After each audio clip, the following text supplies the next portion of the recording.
Good morning friends, কেমন আছো সকলে? আশা করি সকলেই খুব ভালো আছো। সো আজকের ভিডিওতে আমরা দেখব আমার মর্নিং রুটিন। তো এখন সকালবেলার সময় হয়েছে, স্নান করে এসে গেছি। আর সবথেকে আগে আমি আমার মন্দিরের কাজটা সেরে ফেলি। অধিক মাস শুরু হয়ে গেছে, মানে যেটাকে আমরা পুরুষোত্তম মাস বা অনেকেই তাকে মল মাস বলে থাকেন। তবে আপনাদের কাছে একটা ছোট্ট রিকোয়েস্ট, কাইন্ডলি এই মাসকে আর মল মাস বলবেন না। পুরুষোত্তম মাস মানে ভগবান নিজের নাম যাকে দিয়েছেন তাকে কি মল মাস বলা ঠিক? তো যাই হোক, তো অধিক মাস বলতে পারেন, পুরুষোত্তম মাস বলতে পারেন, কিন্তু মল মাস বলাটা কেমন যেন একটু ভালো দেখায় না। সকাল সকাল আমি ঠাকুরের জামাগুলো সব রেডি করছি। প্রতিদিন আমাদের ছোট্ট লাড্ডু গোপালের জামা কাপড় চেঞ্জ করা হয়, স্নান করানো হয়, মন্দিরের পুজো পাঠ করানো হয়। তো সেই কাজগুলোই সকাল সকাল সবথেকে আগে মানে সেরে নিই আর কি। তারপরে তো ঘরের প্রচুর কাজ রয়েইছে। তো আমাদের মোদ্দা কথা হলো যে ব্রহ্ম মুহূর্ত কাকে বলে, ব্রহ্ম মুহূর্তে ওঠার ফল কী হয়, কেনই বা সকাল সকাল আমাদের ওঠা প্রয়োজন, কি আমাদের বেশিক্ষণ শোয়ার কি কোনো অধিকার নেই? একমাত্র বাড়ির বাকি লোকরাই শুতে পারে? গৃহিণীর কি শোয়ার কোনো অধিকার নেই? এমন বহু কোশ্চেন অনেকের মাথায় এসে থাকে। তো এবার মোদ্দা কথায় আসা যাক যে অধিকার আর অধিকার নেই এটা আমরা লাস্টে গিয়ে আরেকবার জিজ্ঞেস করব, বা যদি আমি ভুলেও যাই তাহলে নিজেকে একবার জিজ্ঞেস করবেন যে প্রশ্নটা কি শুধুই অধিকারের ছিল? তো সবথেকে আগে দেখুন, আমাদের অনেক রকম ব্যাপার আছে। মেন্টাল হেলথ, আমাদের নিজেদের হেলথ আছে, মানসিক শান্তি, একটা মি টাইম মানে নিজের সঙ্গে নিজের একটা সময় কাটানো, আধ্যাত্মিক উন্নতি, মেন্টাল উন্নতি, আর তার সাথে সাথে যে সাংসারিক উন্নতি মানে সংসারের থেকেও নিজেকে আপগ্রেড করতে হয়। কেউ কিছু শেখে, কেউ কিছু পড়ে, কেউ কিছু বলে, বা কোনো কিছু হবি ক্লাস করে, নিজের জন্য সময় বের করে, কোনো বিজনেস করে, অফিস করে। মানে বহু কাজ থাকে যার জন্য নিজেকে ধীরে ধীরে আপগ্রেড করতে হয়। এই সমস্ত জিনিসের জন্য আমাদের কিসের প্রয়োজন হয়? প্রয়োজন হয় সময়ের। আর এই সময়টা আলাদা করে তো ভগবান আমাদেরকে দেন না। সকলের জন্যই ২৪ ঘন্টায় দিন হয়, আর সকলেই ওই সময়টার মধ্যে নিজেদেরকে মেনটেন করে রাখেন। একটা ছোট্ট উদাহরণ থেকে শুরু করছি। ২ জন ছাত্রছাত্রী রয়েছেন এবং একজন ভোরবেলায় ৪টে থেকে উঠে পড়াশোনাটা করেন, সময় মতন খায়, আর ভালো আহার গ্রহণ করে, সময় মতন শোয়, সময় মতন খেলাধুলা করে, আর ডিসিপ্লিন লাইফ লিড করে। আরেকজন আছেন যিনি রাত পর্যন্ত জেগে থাকেন, সিনেমা, মুভি, টিভি বা মোবাইলে লেগে থাকেন, সকালবেলাতেও ৮টা পর্যন্ত ঘুমোয়। কোনোদিন স্কুল যেতে পারে, কোনোদিন যেতে পারে না। এমন অবস্থায় দুজনেই একসাথে বড় হচ্ছে। তো আপনাদের কি মনে হয় যে একটা সময়ের পরে দুজনাই কি একই জায়গায় পৌঁছাবে? দুজনের পক্ষেই কি একই রকম সাকসেস পাওয়া সম্ভব?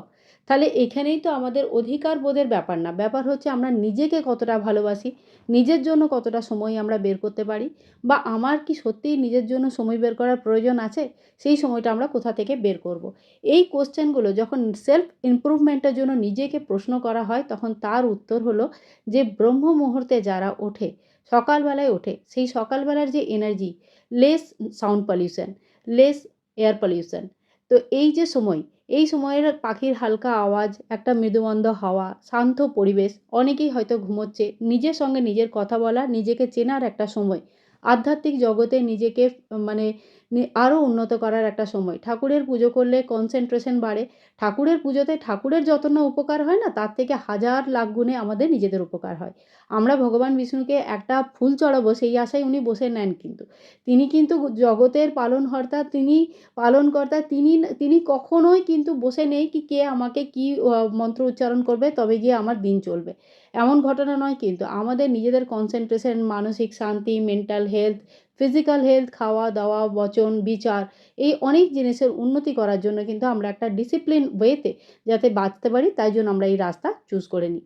সনাতন ধর্মে কিন্তু অনেক কিছু বলা হয়েছে। যেমন অনেকগুলো মাস আছে যে মাসগুলো বিশেষ বলে মনে করা হয়। তার কারণ কি? সারা বছরে কিছু কিছু এমন সময় থাকে যে সময়ে বলা হয় সকাল সকাল ওঠো, পুজো পাঠ করে নাও। তার কারণ কি? না একেকটা করে মানুষকে সুযোগ দেওয়া হয় যে এই সময় থেকে তোমরা নিজের অভ্যাসটাকে চেঞ্জ করে নাও। বৈশাখ মাসে সকাল সকাল উঠে ব্রহ্ম মুহূর্তে স্নান করা খুব ভালো। সিমিলার জিনিস বলা হয় কার্তিক মাসেও, বৈশাখ মাসের সাথে সাথে মাঘ মাসেও বলা হয়। নবরাত্রির সময়, শিবরাত্রির সময়, জন্মাষ্টমীর সময়, বড় বড় উৎসব অনুষ্ঠানে কেন বলা হয় যে ভোরবেলায় রাত রাত থাকতেই মানে ভোর রাতেই ৪টের মধ্যে ওঠো? তার কারণ হলো এই দিনগুলোতে অনেক অনেক কাজ থাকে। যদি পুরো ভোরবেলাতে না ওঠা হয় তাহলে কিন্তু পুরো দিনটাকে ঠিক মতন ম্যানেজ করা যায় না। না আমাদের এই যে সোশ্যাল লাইফটাকে আমরা এনজয় করতে পারবো, না আমাদের আধ্যাত্মিক উন্নতি হবে, না নিজেদের জন্য সময় বের করতে পারবো।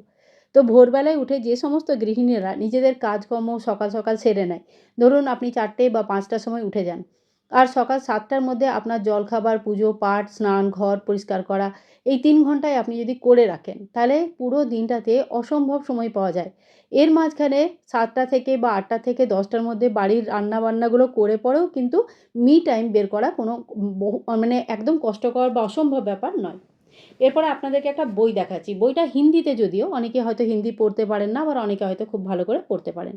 অধিক মাস চলছে, আপনাদের রিকোয়েস্ট ছিল তাই এই বইটা দেখাচ্ছি। এইটা হচ্ছে পুরুষোত্তম মাস বা অধিক মাসের মাহাত্ম্য কথা। এখানে মাহাত্ম্য কথার প্রতিদিনে একটা করে মাহাত্ম্য কথা পড়া হয়, তাই মাহাত্ম্য কথাগুলো প্রতিদিনকার হিসাবে দেওয়া আছে। তার সাথে আরতি দেওয়া আছে, ভগবান পুরুষোত্তমের আরতি। আর যেমন কোন দিন কী জন্য এই যে মাস কেন এত মাহাত্ম্য আছে, কি খাওয়া উচিত, কি খাওয়া উচিত নয়, কি দান করা উচিত, 33টা বাতি দীপদান কেন করা হয়, কখন থেকে এই পরম্পরা শুরু হয়েছিল, বা এই পুরুষোত্তম মাসের জন্মই বা কীভাবে হয়েছিল, কেনই বা জন্ম হয়েছিল, এই বহু তথ্য, বহু জ্ঞান কিন্তু আমরা বই থেকেই পেয়ে যাই। তাই বইকে ভালোবাসবেন। আর সবসময় মনে রাখবেন যে বই আপনার একমাত্র বন্ধু, যে কোনো দিন আপনাকে ধোঁকা দেবে না। মানে এটা একটা ঘটনা যে বইয়ের মতন বন্ধু হয় না। তাই যদি সম্ভব হয় তো বইকে অনেক বন্ধুর মাঝখানে একটা বন্ধু রাখবেন, সেটা হচ্ছে বই। আর কোনো জিনিস যদি পড়তে চান, যেমন অনেকেই থাকে যেগুলো আ বই খুঁজে পান না, বাংলার বাইরে থাকেন। যেমন আমি নিজে জিনিসগুলো ফেস করেছি, তাই আপনাদের বলছি। ১ম আমারও একটু, একটু করে হিন্দিটা এতটা সড়গড় ছিল না, পড়তে অসুবিধা হতো। কিন্তু যখন আমি বহু বছর বাংলার বাইরে, আর বাংলা বই এত পাওয়া সম্ভব নয়। অনলাইনে কিছু কিনি, কিছু আমার কাছে আছে বাংলা বই, সেগুলো কোনোদিন না হয় শেয়ার করব। কিন্তু বেশিরভাগ বই আমার কাছে হিন্দিতে রয়েছে। এতে দুটো সুবিধা হয়েছে। এক তো একটা নিজের ভাষা শিখতে পেরেছি, একটা নতুন ভাষা, নিজের ভাষা না, নতুন ভাষা শিখতে পেরেছি। আর তার সাথে, সাথে আমার সাথে, সাথে এই বইগুলো আমার ছেলে, মেয়ে, হাসব্যান্ড যখনই ইচ্ছে করে তারা পড়তে পারে। বাংলা বই হলে এরা কিন্তু পড়তে পারত না। কারণ আমার হাসব্যান্ড বাঙালি নন তো, তাই জন্য তিনি পড়তে পারেন না। তো যাই হোক, হিন্দি হলে পরিবারের সকলেই পড়তে পারেন। আর অনেক এমন বই আছে যেটা বাংলাতে উপলব্ধ নয় কিন্তু হিন্দিতে পাওয়া যায়। তাই আমার কাছে হিন্দি বইগুলো অনেকগুলোই আছে। তো এইখানে যদি কোনো মন্ত্র-টন্ত্র স্পেশাল আপনারা পড়তে, যেমন আদ্যা স্তোত্র পড়তে চান বা হনুমান চালিসা পড়তে চান, আপনার কাছে বই নেই, তো প্রিন্ট আউট নিয়ে নিন, একটা লাল টিকা করে নিন, প্রতিদিন সেই প্রিন্ট আউটটা বের করে পড়তে পারেন। ঠিক আছে? মালা জপেরও একটা নিয়ম নেওয়া যেতে পারে। মালা জপ কেমন? কোনো যে বিশেষ মালা কারণে মালা জপ করা হয়। যেমন ভগবান শিবের জন্য রুদ্রাক্ষের মালা ইউজ করা হয়। মা লক্ষ্মীর জন্য কমলগাট্টা মানে কমল বীজের যে মালা হয়, অথবা স্ফটিকের মালা ইউজ করা যেতে পারে। কোনো কিছুই যদি বুঝতে না পারেন, তাহলে যেকোনো ভগবানের জন্য চন্দনের মালা ব্যবহার করা যায়। এরকম মালার অনেক নিয়ম আছে। সেইগুলো যার মন্ত্র জপ করতে চান সে তার জন্য সেই রকমই মালা নিতে হয়। আর সেইভাবে ১ মালা, ৫ মালা, ৭ মালা, ২১ মালা, ১০৮ মালা, যার যত সময় থাকে সেই অনুযায়ী সে মালা জপ করে। আর এই যে এতে কি হয় জানেন তো? মালা জপ করে কি হবে? মালা জপ করে কনসেনট্রেশন বাড়ে। আমরা একটা জায়গায় খানিকক্ষণ একই জিনিস ভাবতে পারি। ব্রেনের ওপরে অনেক বেশি আমাদের কনসেনট্রেশন চলে আসে। আর কোনো জিনিসেই অতি তাড়াতাড়ি উত্ত্যক্ত হওয়া, যেমন লোকে কেউ কিছু বলে গেল, সঙ্গে, সঙ্গে আমরা খুশি হয়ে গেলাম বা সঙ্গে, সঙ্গে আমরা দুঃখী হয়ে গেলাম। আমাদের হাসি কান্না অন্যের উপরে ডিপেন্ডেন্ট থাকে না। আমাদের মনের উপরে এতটা কন্ট্রোল চলে আসে যে সামনে জন যদি উত্তেজিত করেও দেয়, তো খানিকক্ষণ পরেই আপনি নিজেকে নিজে খুঁজে পাবেন, হারিয়ে যাবেন না। তো এইজন্য এই জিনিসগুলো করা খুবই দরকার। তো আমাদের এই দেববৃক্ষের পুজোও হয়ে গেছে। আর যেহেতু অধিক মাস চলছে, সেহেতু আমি একটা এক্সট্রা প্রদীপ জ্বালাই ভগবান শ্রী বিষ্ণু নারায়ণের সামনে। আর এটা আমি সন্ধ্যেবেলায় জ্বালাই। আজকে এখানে সকালেও জ্বালিয়েছিলাম, তাই আপনারা দেখতে পাচ্ছেন। কিন্তু নরমালি এই প্রদীপটা আমি সন্ধ্যের দিকে জ্বালাই। আর এই হলো সেই বইটা, যেটার কথা আমি এতক্ষণ আপনাদের বলছিলাম। দেখুন, এটার নাম হচ্ছে পুরুষোত্তম মাস মাহাত্ম্যম। আমি যেহেতু দেহরাদুনে থাকি, এটা এখানকারই, মানে আমি এখান থেকেই নিয়েছি এই বইটা।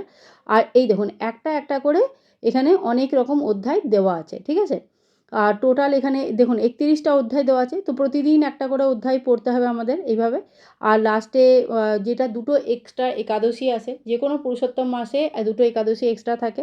পরমা একাদশী, পদ্মিনী একাদশী। তো তাদের ব্রতকথাও দেওয়া আছে। লাস্টে আরতি সমগ্র দেওয়া আছে। মানে বইটা ছোট বই, কিন্তু অনেক, মানে অনেক কিছু এখানে ইনফরমেশন পাওয়া যায়। ঠিক আছে? তো এখান থেকে যারা হিন্দি পড়তে পারেন তারা এখান থেকে নিতে পারেন, পড়তে পারবেন। আর যারা পড়তে পারেন না তারা যদি অন্য কিছু পড়েন তো আমাকে কমেন্ট করে লিখতে পারেন। ভগবত পাঠ করা, গীতা পাঠ করা এই সময় অত্যন্ত শুভ, রামায়ণ পাঠ করতে পারেন। তো কোনো না কোনো ভগবান শ্রীবিষ্ণু নারায়ণের সঙ্গে জড়িত বই এই সময় পড়া যেতে পারে। তো এই ছিল আজকের আমার ভিডিও। আশা করছি যে এই ভিডিওটা আপনাদের জন্য অনেকই ফ্রুটফুল হবে। যদি দেখা হবে আবার এক নতুন ব্লগে, তখনও পর্যন্ত হরে কৃষ্ণ, রাধে রাধে।